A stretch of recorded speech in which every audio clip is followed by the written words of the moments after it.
एक और अहम खबर जम्मू कश्मीर से। ये अहम खबर, जम्मू कश्मीर में G20 का कार्यक्रमों की तैयारी के लिए समिति का गठन किया गया है। उच्च स्तरीय समिति का ये गठन किया गया है और तैयारियों की समीक्षा के लिए इस समिति का गठन किया गया है। तो G20 को लेकर जम्मू कश्मीर में क्या कुछ तैयारियां हैं, उसके लिए बाकायदा एक कमेटी जो है वो बनाई गई है, एक हाई लेवल कमेटी जो है वो बनाई गई है और यहां पर क्या कुछ तैयारियां होंगी उनका जायजा लेने के लिए इस कमेटी को तश्कील दिया गया है। तो जम्मू कश्मीर में G20 के जो मुख्तलिफ प्रोग्राम्स होने हैं उसके लिए एक हाई लेवल कमेटी बनाई गई है, तैयारियों की समीक्षा करेगी, तैयारियों का जायजा लेगी ये कमेटी। साथ ही साथ किस तरह से तमाम तर कार्यक्रम होने हैं, प्रोग्राम होने हैं, उनके बारे में भी ये जो समिति है ये तमाम तर चीजों को प्लान करेगी। हमारे साथ इस वक्त मौजूद हैं हमारे साथी शबीर मीर। शबीर, इस अहम मामले पर आपसे तफसीलात चाहेंगे। देखिए हिना, एक 16 रुकनी कमेटी बनाई गई है। जैसा कि आपको पता है G20 की सदारत इंडिया को मिल गई है पहली बार, और उसके बाद से ये पहले से कहा गया था कि जम्मू कश्मीर में भी सेक्रेटरी लेवल की जो मीटिंग्स हैं वो होंगी, G20 की जो मीटिंग्स हैं जम्मू कश्मीर में भी होंगी। और 16 रुकनी कमेटी एक सरकार ने बनाई है जो एडिशनल चीफ सेक्रेटरी उसके सरबराह होंगे और इसमें कई लोग शामिल किए गए हैं जो भी प्रोग्राम जम्मू कश्मीर में होंगे उसके लिए इंतजामात का जायजा लेंगे। जाहिर सी बात है एक बड़ा कदम है, क्योंकि अगर आप देखें दोनों तरीके से, एक तरीके से ये इंडिकेट करेगा, ये जो मीटिंग का इनेकाद कश्मीर में खास तौर पे ये इंडिकेट करेगा कि यहाँ पे अमन की बहाली किस कदर हुई है, कि यहाँ पे इंटरनेशनल लेवल की मीटिंग्स हो रही हैं और खास तौर पे G20 जिसमें पावरफुल कंट्रीज हैं और इन्फ्लुएंशियल कंट्रीज हैं दुनिया की। और दूसरा ये कि एक तरीके से डिप्लोमेटिक तरीके से भी इंडिया इंडिकेट करना चाहता है चीजें। अब देखना है कि कुछ चीजें इसमें आ गई हैं बाहर के ममालिक से। और यहाँ पे हिना आपको मैं बता दूं, पिछली बार ही ऐलान किया गया था कि कई इसमें इवेंट्स हो रहे हैं। अगर आपने देखा है कि 2 दिन कबल जब यहाँ पे फुटबॉल टूर्नामेंट का इनेकाद किया था, मार्टियर्स फुटबॉल टूर्नामेंट, वहां पे भी हर जो इवेंट है उसका लोगो उधर लिखा हुआ था G20 का लोगो बना हुआ है। यानी एक प्रोग्रामों का इनेकाद पहले ही शुरू किया जा चुका है। मुख्तलिफ इवेंट्स, जो भी इवेंट्स हो रहे हैं, चाहे स्पोर्ट्स के हो रहे हैं या इल्यूमिनेशन कहीं पे हो रही है, हिस्टोरिकल मकामात की, आर्काइवल इंपॉर्टेंस के मकामात की। और अब ये 16 रुकनी कमेटी बाकायदा बनाई गई है जो मीटिंग्स के सिलसिले में जो भी इंतजामात करने हैं वो होंगे। शबीर, बेहद अहम ये मीटिंग इसलिए, ये जो कमेटी है ये इसलिए भी मानी जा रही है क्योंकि एक ऐसी तस्वीर जो है G20 के जरिए अब दुनिया के सामने जाएगी कि कश्मीर में किस तरह से तामीर और तरक्की के काम हो रहे हैं। इन्वेस्टमेंट के लिए ये बहुत अच्छी अपॉर्चुनिटी है और साथ ही साथ खुद वहां के जो नौजवान हैं उनके लिए भी कहीं ना कहीं ये बेहतरीन एक कदम होगा। तो इस कमेटी को काफी सोच समझ के, काफी सोच विचार के बाद तमाम तर जो प्रोग्राम है उनको तरतीब देना होगा। देखिए हिना, ये कोई छोटी बात नहीं है। G20 के यहाँ पे कई तरीके से, एक तो ये कि ये एक इतना बहुत बड़ा इंटरनेशनल फोरम है, इतनी पावरफुल कंट्रीज G20 में है, एक ये। दूसरा ये कि जम्मू कश्मीर में अगर आप देखें कि यहाँ पे इंटरनेशनल इवेंट्स इस तरह के नहीं होते थे जिसमें पॉलिसी मैटर्स का भी अमल है। तो जाहिर सी बात है गवर्नमेंट चाहेगी इस मीटिंग के जरिए ये दिखाना, एक तो ये, मैं जैसा कि मैंने आपको बताया कि यहाँ पीसफुल कितना है, तो उसके डिविडेंड्स, उसके फायदे सब लोगों को हैं।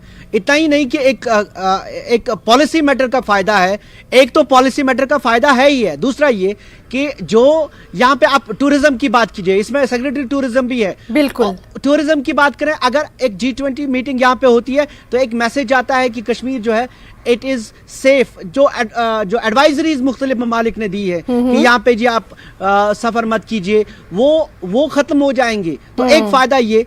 बाकी गवर्नमेंट के लेवल पे जो फायदे हैं वो ये है कि आप इंटरनेशनल यहाँ पे एक करते हैं, जो डिस्प्यूट की बात करते हैं, जो डिस्प्यूटेड एक वो लंबा किस्सा चल रहा है मसला कश्मीर को, उसको भी एक तरीके से हैंडल कर रही है गवर्नमेंट। लेकिन जब आप यहाँ पे इस तरह के काम करते हैं तो एक पीस का डिविडेंड बाकी लोगों को भी मिल जाता है। दूसरी बात ये कि यहाँ पे जो इवेंट्स होंगे, ऑब्वियसली बात है जो उनके साथ भी लोग जुड़ेंगे और इवेंट्स पहले से शुरू किए गए, जैसे कि मैंने आपको बताया जो मकामी इवेंट्स भी होते हैं वहां पे भी अभी पहले से एक तैयारियों का सिलसिला है। ये एक ऑफिशियल कमेटी है जो ये तय करेगी, क्योंकि इवेंट छोटा नहीं है, इवेंट बहुत बड़ा है, बिल्कुल। तो इसको मेटिकुलस छोटी छोटी लेवल पे जो प्लानिंग होगी वो की जाएगी, और इसमें कल्चर, इसमें हेरिटेज, ये सब एग्जिबिट होगी। जैसा कि आपको पता है कि 200 इवेंट्स हैं और 50 सिटीज हैं इंडिया की चूज की गई हैं जहां पे ये होंगे, और उनमें जम्मू कश्मीर के भी जम्मू और श्रीनगर फिलहाल शामिल हैं।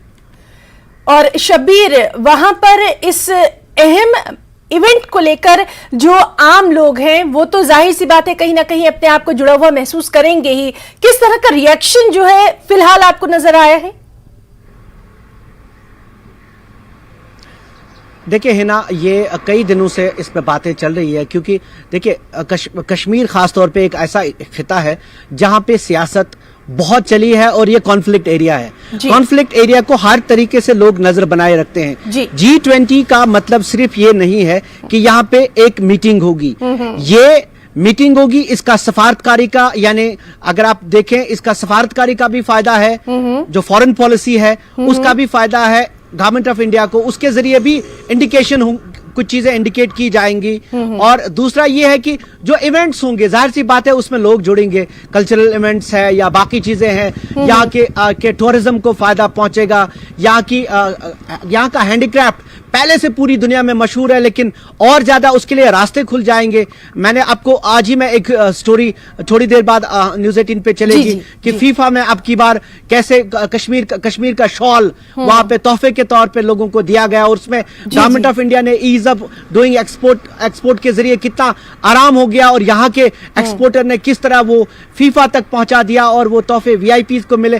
तो कुल मिला के पीस डिविडेंड्स जिसको हम कहते हैं, अमन के फायदे, वो हर सोसाइटी के हर तबके को मिलते हैं। लेकिन सबसे बड़ा जो इंडिकेशन इसका है वो फॉरेन पॉलिसी का होगा, डिप्लोमेसी का होगा। अगर यहाँ पे अच्छे तरीके से G20 का इजलास मुनक्कद होता है, जो इस लेवल का इजलास है, तो उसमें एक डिप्लोमेसी, बड़ी डिप्लोमेटिक जीत होगी। पूरी हमारी जो पूरी कंट्री है उसकी एक डिप्लोमेटिक जीत होगी।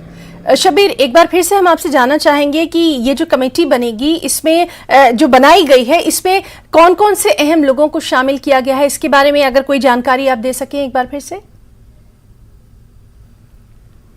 देखिए हिना, मैं आपको बता दूं, ये असल में सरकारी कमेटी है और उसमें सरकारी अफसरान हैं। जो इसके हेड जो बनाए गए हैं वो एडिशनल चीफ सेक्रेटरी हैं, उसमें टूरिज्म के सेक्रेटरी लेवल के अफसरान शामिल हैं। ये टूरिज्म के और बाकी जो कल्चर से जुड़े लोग हैं वो सरकारी अफसरान हैं, हाई लेवल के सरकारी अफसरान हैं, और ऐसे अफसरान हैं जो इफेक्टिव हैं, जो काफी जिनका अच्छा रोल रहा है और जो मेटिकुलसली जानते हैं कि इंटरनेशनल इवेंट को कैसे मुनक्किद किया जाता है, कैसे उनको उनकी मेटिकुलस प्लानिंग होती है। तो जाहिर सी बात है कि गवर्नमेंट एक हाई लेवल के ऑफिशियल्स हैं और हाई कैलिबर के ऑफिशियल्स हैं। सेक्रेटरी टूरिज्म है, इसी तरह एडिशनल चीफ सेक्रेटरी के हाथों दिया गया है, और बाकी जो एक लिस्ट जो जिनकी अफसरान की भी है वो सब सरकारी अफसरान है, क्योंकि सरकारी इवेंट है तो सरकारी अफसरान का है, लेकिन उनके साथ लोग जुड़ेंगे। जैसे सेक्रेटरी टूरिज्म के साथ कल्चर भी जुड़ा है, कल्चरल टूरिज्म के भी लोग जुड़ेंगे। तो एक मेटिकुलस प्लानिंग के साथ उनको ये करना होगा, क्योंकि इंटरनेशनल इवेंट्स आमतौर पे और इतना बड़ा, और पहली बार इंडिया को प्रेसिडेंसी मिल गई है इसकी। बिल्कुल शब्बीर, और इस बेहद अहम मामले पर लगातार आगे भी जानकारी जो है वो हम अपने दर्शकों को देते रहेंगे। बहुत बहुत शुक्रिया आपका अदा करना चाहेंगे बेहद अहम जानकारी देने के लिए। तो ये थे हमारे साथ हमारे साथी